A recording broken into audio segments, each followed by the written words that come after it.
이제 한 달이 지났는데요. 지난 시간입니다. 그래도 지난 시간에 우리가 나눴던 말씀이 뭐냐면 예루살렘에 도착하신 예수님께서 바로 성전에 가셔서 성전을 이렇게 뒤집어 엎으신 사건에 대해서 우리가 함께 나누었습니다. 그리고 오늘 우리가 함께 읽은 말씀은 바로 그 다음 날 있었던 사건을 기록하고 있습니다. 그 다음 날 아침에 있었던 사건입니다. 오늘 말씀에 보면 예수님께서 이른 아침부터 다시 이 예루살렘 성에 들어가시는 모습을 볼 수가 있습니다. 왜 예루살렘 성에 들어가시냐면 오늘 본문은 아니지만 23절에 보면 성전에 가기 위해서 예루살렘 성으로 가시는 예수님의 모습입니다. 그렇게 성전으로 가시는 중에 예수님이 말씀해 보니까 시장하셨다, 배가 고프셨다라고 말하고 있습니다. 그리고 예수님께서는 그 배고픔을 해결하기 위해서 길가에 있는 무화과 나무를 향해 가시는데 그 무화과 나무에서 아무런 열매도 얻지 못합니다. 사실 지금 이 무화과 나무에 열매가 있었다면 그게 기적입니다. 그게 이적이죠. 왜냐하면 지금 이 시기는 이제 곧 6월절이 다가오는 시기인데요. 6월절은 이스라엘 달력으로 하면 이른 봄 정도가 6월절이 됩니다. 이른 봄에 무화과가 열릴 리가 없지 않겠습니까? 먹을 만한 열매를 맺으려면 한 2달 정도는 더 기다려야지 무화과를 얻을 수 있는 때입니다. 그래서 예수님이 지금 이 무화과로 가서 열매를 얻으려고 하는 행위 자체가 이상한 행위인 거죠. 그런데 심지어 예수님은 그 열매가 없다고 해서 이 무화과를 향해 이상한 이해할 수 없는 행동을 하십니다. 오늘 본문 19절 말씀인데요. 우리가 함께 읽도록 하겠습니다. 함께 읽겠습니다. 시작.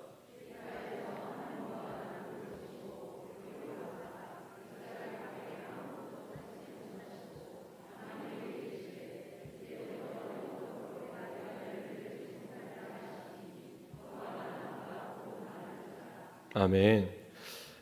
열매가 없을 때여서 열매가 없는 무화과 나무에게 열매가 없다고 죽여버리십니다. 이상하지 않습니까? 여러분이 무화과 나무라면 이렇게 억울한 일이 어디 있겠습니까? 열매가 없을 때라서 열매가 없는데 죽으라니요. 물론 예수님의 이런 모습을 이해하려고 하면 우리 삶 가운데의 모습을 통해 조금 이해를 해볼 수 있을 것 같습니다. 여기 계신 분들 중에도 그런 분들 계실 수 있는데요. 우리 주변에 배고프면 예민해지는 분들 계시죠? 배고프면 인상이 변하고 배고프면 말 한마디 하면 딱 바로 째려보고 그런 분들 계시죠? 네. 그래서 이런 말이 있습니다. 기분이 저기압일 땐 고기 앞으로 가라. 먹는 고기를 이야기하는 겁니다. 네. 기분이 저기압일 땐 고기 앞으로 가라. 고깃집에서 많이 쓰는 말입니다. 무슨 말이냐면 먹으면 기분이 좋아지는 사람들이 있다라는 거죠. 이런 사람들의 모습을 생각하면 예수님도 비슷한 이유에서 그러실 수도 있겠다라는 생각을 해봅니다. 시장하시니까 그 배고픔에 예민해지셔서 이 무화과 나무한테 화풀이, 스트레스를 푸는 게 아닌가라는 생각도 해보게 됩니다. 그런데 그렇게 말하기엔 우리가 아는 예수님과 지금 예수님의 모습이 너무 다르지 않겠습니까? 예수님께서 지금까지 우리에게 보여주신 모습은 이런 모습이었습니다. 40일을 금식하고도 마귀가 먹을 것 갖고 유혹했을 때 이기신 분이 예수님 아니었습니까? 또 이 땅 가운데 계실 때에 아버지이신 하나님이 만드신 이 땅의 모든 피조물을 아끼고 사랑한 분이 예수님이었습니다. 또 예수님께서 이 이스라엘이라는 땅에서 하루 이틀 사신 게 아니죠. 30년을 사셨습니다. 이스라엘 땅에서 무화과가 언제 맺히는지 예수님께서 모르실 분이십니까? 아니다라는 겁니다. 그러니까 이런 이유에서 봤을 때 지금 예수님이 이 무화과 나무를 향해 저주하는 이 모습은요, 그냥 우연히 신경질적인 반응이 아니다라는 거죠. 의도가 있다라는 겁니다. 의미가 있는 행동이라는 것입니다. 그렇다면 예수님은 어떤 의미에서 무엇을 말하기 위해서 굳이 이 애꿎은 무화과 나무를 죽도록 저주하신 것일까요? 먼저 지금 예수님이 처한 상황, 예수님이 있는 상황을 보면 한 가지를 알 수 있습니다. 아까 제가 이야기했었는데요. 문제를 내도록 하겠습니다. 예수님이 어제 어디 계셨죠? 네, 성전에 계셨습니다. 한 가지 더 내보겠습니다. 예수님 지금 어디로 가고 계십니까? 성전에 가고 계십니다. 오늘 이 사건은요, 예수님이 어제 성전에 계셨던 시간과 오늘 성전에 가실 그 시간의 중간에 있는 사건이죠. 그래서 이 사건 자체가 성전과 무관하다라고 할 수 없다라는 거죠. 성전과 관계 있다라는 겁니다. 더 나아가서 이 사건의 피해자, 사람이 아니니까 피해자는 아니죠. 피해를 입은 이 나무 무화과를 보면 또 그 이유를 확실히 알 수 있습니다. 이 성경에서 특별히 구약에서요, 이 무화과 나무가 상징하는 바가 분명히 있기 때문입니다. 이사야 34장 4절 말씀인데요, 우리가 자막을 통해서 함께 읽도록 하겠습니다. 함께 읽겠습니다. 시작.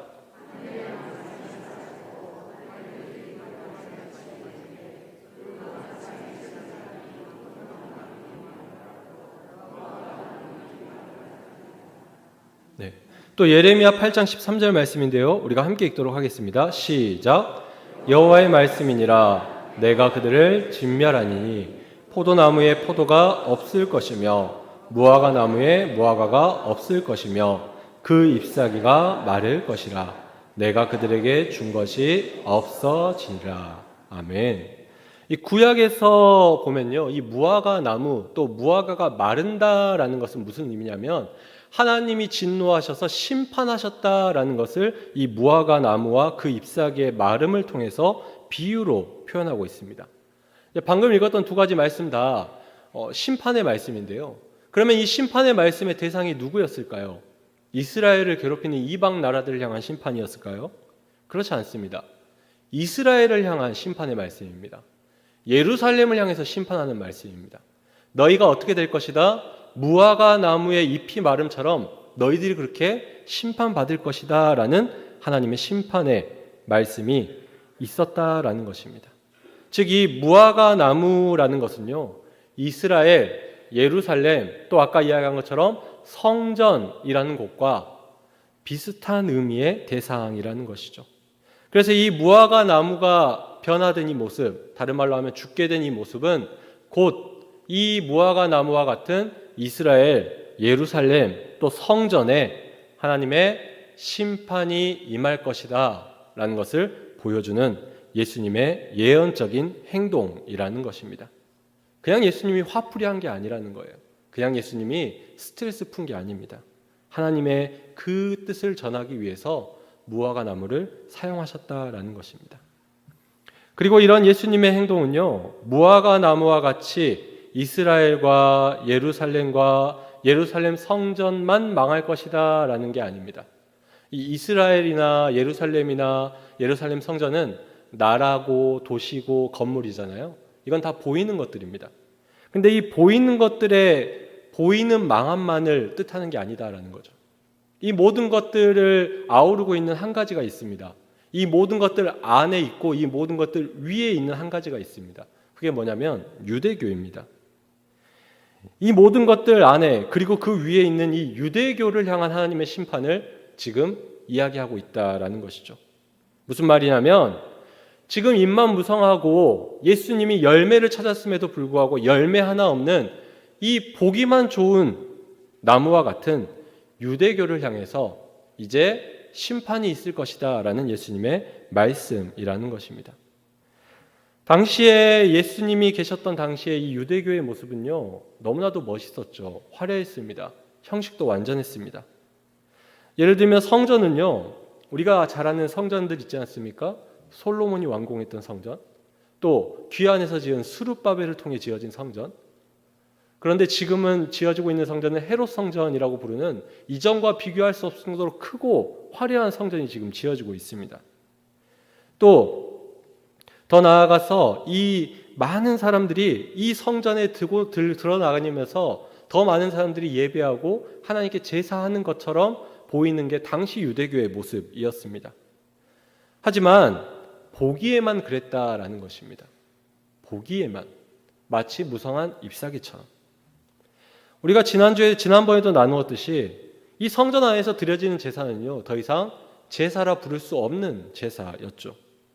이 성전은 하나님께서 기도하는 집이라고 하셨는데 이 성전 안에 기도 소리는 없고요, 이제 장사하는 소리, 장사를 위해 데려다 놓은 동물 소리만 가득한 곳이 되어 버렸습니다. 사람이 보기에는 무성하죠. 많은 사람이 왔다 갔다 하니까, 많은 사람이 예배 드리는 것 같으니까. 그런데 막상 하나님이 보시기에는 오늘 예수님이 저주한 이 무화과 나무와 같이 열매가 하나도 없는 유대교의 모습이었다라는 것입니다.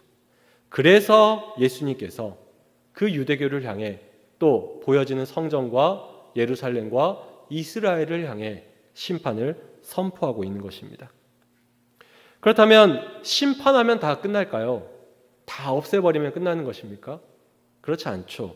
언제나 하나님께서는 심판을 통해 없애시지만 동시에 심판을 통해 새로운 시대를 시작하시는 것을 우리가 알고 있습니다.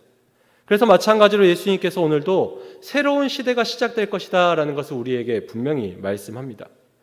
이 무화과 나무를 저주한 후에 그 나무가 죽자 제자들이 신기해하죠. 그리고 어떻게 이런 일이 있을 수 있습니까? 라고 예수님께 묻습니다.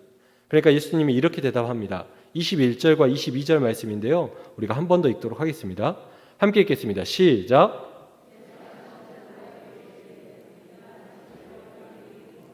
의심하지 아니하면 이 무화과 나무에게 된 이런 일만 할 뿐 아니라 이 산더러 들려 바다에 던져지라 하여도 될 것이요 너희가 기도할 때에 무엇이든지 믿고 구하는 것은 다 받으리라 하시니라. 아멘. 지금 예수님께서 이렇게 말씀하십니다. 믿음을 가지고 기도하면 응답 받을 것이다. 믿음을 가지고 하면 나무를 마르게 하는 것뿐만 아니라 산도 움직이게 될 것이다. 그런 응답이 있을 것이다 라고 말씀합니다. 우리가 이 말씀을 보통 기도의 능력에 대해서 이야기할 때 이 말씀을 많이 인용을 하는데요. 물론 그러한 이야기이기도 하지만 동시에 조금 전에 이야기했던 이전 시대의 종교, 이전 시대의 예루살렘과 이 이스라엘과 또 성전을 대체하는 새로운 시대가 시작되는 선포의 말씀이라는 것입니다. 무슨 말이냐면요. 유대인들은 전통적으로 하나님의 응답이 성전에서만 있다라고 생각했습니다. 하나님께서 성전에서 응답하시고 말씀하신다라고 믿었습니다. 근데 그 믿음이 언젠가부터 변질되어 가지고요. 어떻게 생각하냐면 믿음 없이 그냥 성전에만 가는 겁니다. 믿음 없이 그냥 제사만 드리죠. 믿음 없이 그냥 기도만 합니다. 때로는 보여지는 기도의 자세나 기도의 언어나 기도의 시간이 중요해져 버렸습니다. 마치 입만 무성한 무화과 나무처럼 그들의 신앙생활이 입만 무성하게 변해버렸다라는 것입니다. 그 핵심인 기도의 믿음이 없어졌다라는 거죠.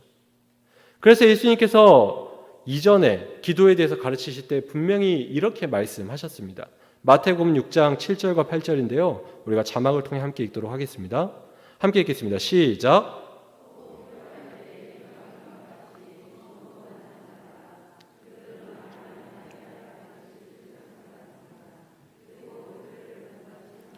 아멘. 당시에 이방인들은요, 무슨 생각이 있었냐? 신들한테 기도할 때 말을 많이 해야지, 오래 해야지, 멋지게 해야지 기도를 받는다라고 생각했다라는 거죠. 화려한 언변이나 기나긴 기도 시간이나 기나긴 기도 내용이 또는 사람들이 많은 곳에서 당당하게 기도하는 모습이나 성전에 와서 해야 하는 그 기도의 모습이 즉 그 보여지는 것만 중요하다라고 생각하는 그 유대인들을 향해서 예수님께서 가르치고 있는 겁니다. 그게 중요한 게 아니다라는 거죠. 그런 거 본받지 말라라는 겁니다. 그리고 예수님이 오늘 말씀을 통해서 분명히 말합니다. 뭐라고 말하냐면요. 이제 지금부터는 내가 온 이후로는 성전이 아니어도 믿음을 가지고 기도하면 응답 받는다라는 겁니다. 화려하게 기도하지 않아도 믿음을 가지고 기도하면 응답 받는다라는 겁니다. 골방에서 기도하고 소리내서 기도하지 않아도 믿음이 있으면 응답 받는다라는 거죠.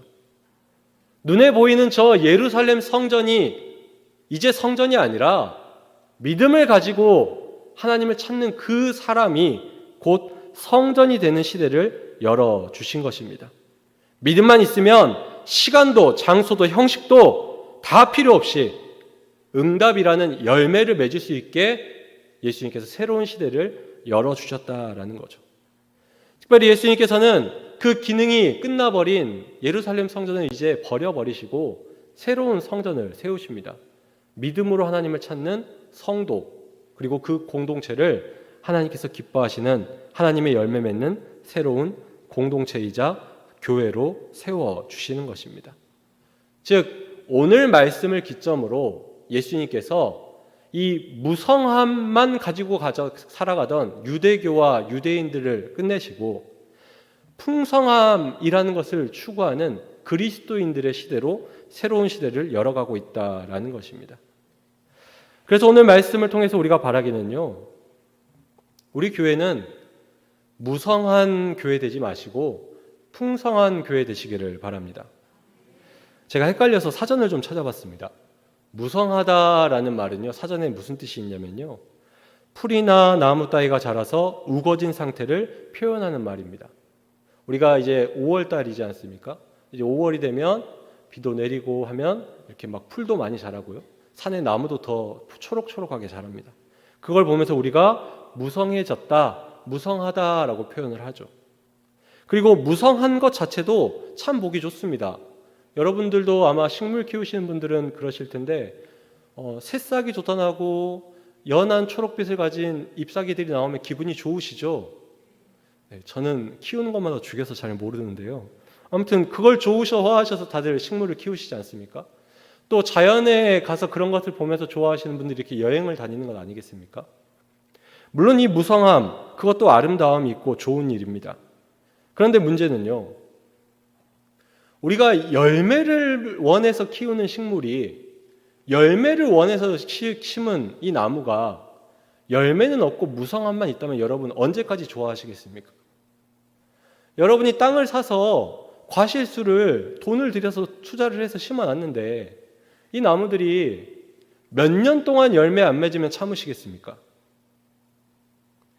무성함이 그저 그들이 푸른 풀이 나고 싹이 나고 이파리가 무성해졌다고 해서 10년, 20년 기뻐하실 수 있으십니까? 아니다라는 거죠. 보기 위한 목적을 가진 식물은 무성한 게 맞습니다. 하지만 열매를 얻기 위한 식물은 무성하면 무성한 겁니다. 이게 말장난인데요. 아까 무성하다는 말은 이렇게 우거졌단 말이고요. 무성하면 무성하다. 이 두 번째 무성하다는 없을무에 이를 성을 써서 아무것도 잃은 것이 없다라는 것입니다. 열매를 맺기 위한 나무에게 무성함은 아무것도 잃은 게 아닌 것입니다. 그러면 이 열매를 맺기 위한 나무는 무엇을 이루어야 되냐? 풍성함을 이루어야 합니다. 풍성하다는 말도 제가 단어를 찾아봤더니 사전에 이런 의미가 있습니다. 열매가 넉넉하고 많다라는 뜻이 있습니다. 잎사귀가 가득한 나무에 풍성하다라는 단어를 쓰지 않습니다. 열매가 가득한 나무에 무성하다라는 단어를 쓰지 않아요. 그러니까 우리가 하나님께서 우리에게 요구하시는 것, 즉 우리가 열매 맺는 나무가 되기를 원하시는 하나님의 마음은 우리가 무성하기를 원하시는 게 아니라 풍성하기를 원하신다라는 거죠. 무성하기만 하면 오늘 말씀의 무화과 나무와 같이 될 수밖에 없다라는 것입니다. 오늘 말씀을 듣는 우리는 그러면 지금까지 무엇을 쫓고 살아왔습니까? 무엇을 바라고 살아오셨습니까? 무성해 보이기를 바라셨습니까? 풍성함을 위해 살아오셨습니까? 잎사귀 같은 것들이 가득해가지고 다른 성도님들이나 사람들이 보기에 기대가 되게 하지만 실제로 그 삶을 보면 어떤 신앙의 열매도 맺지 못한 오늘 말씀에 나온 이 무성한 나무와 같은 우리의 모습입니까? 아니면 사람이 보기에는 조금 연약해 보일 수 있으나 끝까지 믿음으로 견디고 승리하여서 단 하나의 열매라도 하나님이 찾을 때 그 결실을 맺은 풍성한 나무와 같은 우리의 모습이십니까? 물론 우리 중에서 누구도 처음부터 무성함만을 쫓지는 않았을 것입니다. 모두가 풍성하기를 바랬죠. 그런데 신앙생활을 오래 하다 보니 경력도 생기고요, 교회 안에서 직분도 받고요, 봉사를 많이 하면 할수록 이상하게도 풍성함보다는 무성함만 우리 가운데 남아있지는 않습니까? 찬양을 합니다. 찬양을 통해서 나의 신앙을 고백하고 하나님께 은혜 받아서 내 마음 문을 여는 것보다 내 찬양의 기교와 실력과 내 자랑만을 드러놓는데 내 찬양의 목적이 있는 그런 무성함이 우리 가운데 있지 않습니까? 우리가 선교도 하고 전도도 합니다. 선교와 전도를 통해서 하나님의 나라와 하나님의 복음과 하나님의 사랑이 심어져야 되는데 전도자 이름에 내 이름이 올라가야 되고 선교지 물건에 내 이름이 박혀야 되고 선교지 건물에 우리 공동체 이름이 박혀야만 마음이 시원한 무성함이 우리 가운데 있지 않습니까? 봉사를 합니다. 하나님께 받은 은혜가 너무 커서 내가 그 은혜 갚을 수 없지만 적어도 교회라도 섬겨서 성도님들이라도 섬겨서 그 사랑 보답하고자 하는 마음보다는 내 열심과 내 능력을 증명하고 어떤 자격을 좀 받고 싶어서 그런 무성함으로 우리가 봉사하고 있지는 않습니까? 만약에 지금 예수님께서 여기에 오셔서 마치 무화과 나무에게 다가가듯이 여러분 각자 또 저에게 다가오시면 찾을 열매가 있으십니까?